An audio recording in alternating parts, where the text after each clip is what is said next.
تخيل كده إنك عايش في دوامة مشاعر، علاقات بتبتدي بسرعة وتنتهي فجأة، خوف دايم من الهجر حتى لو الناس حواليك بتحبك، وإحساس داخلي إنك مش عارف إنت مين.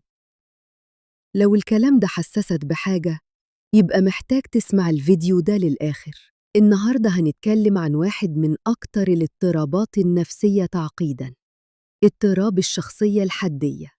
يعني إيه اضطراب الشخصية الحدية؟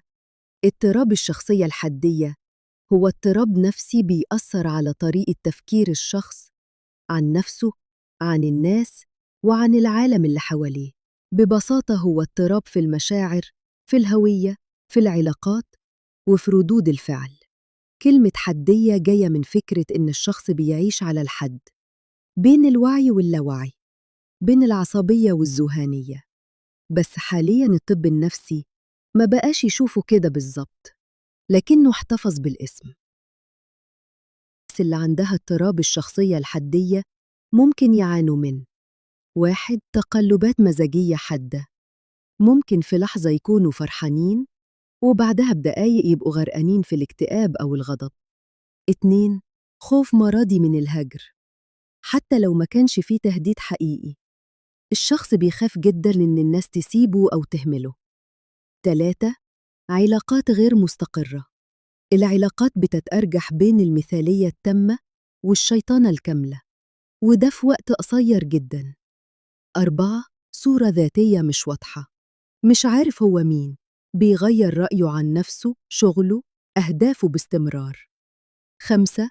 سلوكيات متهورة أو مؤذية، زي الأكل بشراهة، القيادة المتهورة، الإدمان، أو حتى إيذاء النفس. 6. ميول انتحارية أو تهديدات متكررة بالانتحار. 7. نوبات غضب شديدة وصعوبة في التحكم فيها. 8.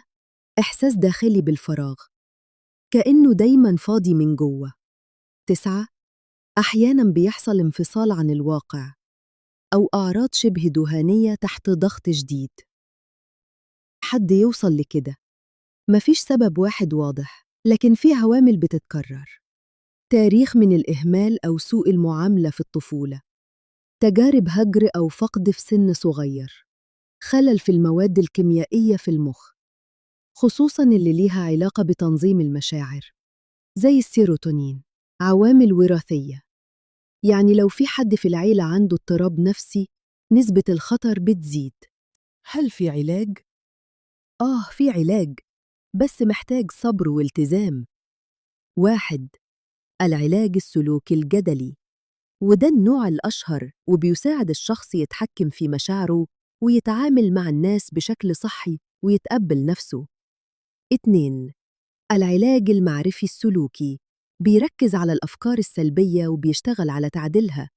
3. الأدوية، مفيش دواء مخصوص للاضطراب، لكن ممكن الدكتور يكتب أدوية للمزاج أو القلق أو الاكتئاب لو موجودة معاه. 4. الدعم الأسري، لو العيلة أو الأصحاب فاهمين اللي بيحصل ده بيساعد جداً في رحلة العلاج. هل الشخص اللي عنده اضطراب الشخصية الحدية مؤذي؟ السؤال ده بيتكرر كتير.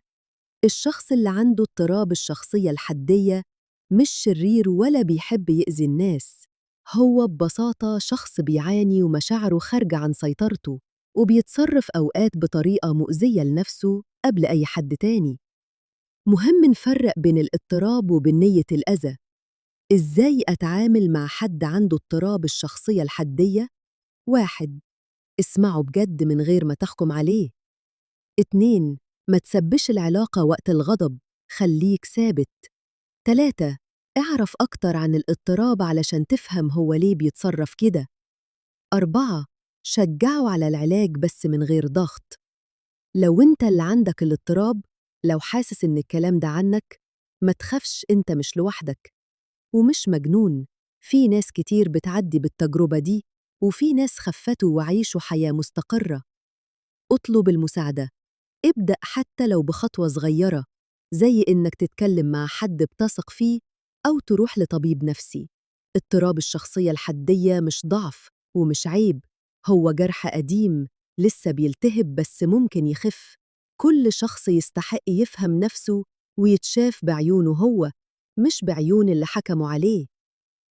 لو الفيديو ده فرق معاك أو تعرف حد ممكن يستفيد منه، شاركه معاه، وخلي بينك وبين نفسك مساحة رحمة.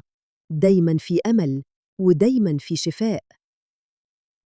لو عجبك الفيديو ما تنساش تعمل لايك وتشترك في القناة، واستناني في فيديوهات تانية عن علم النفس. سلام.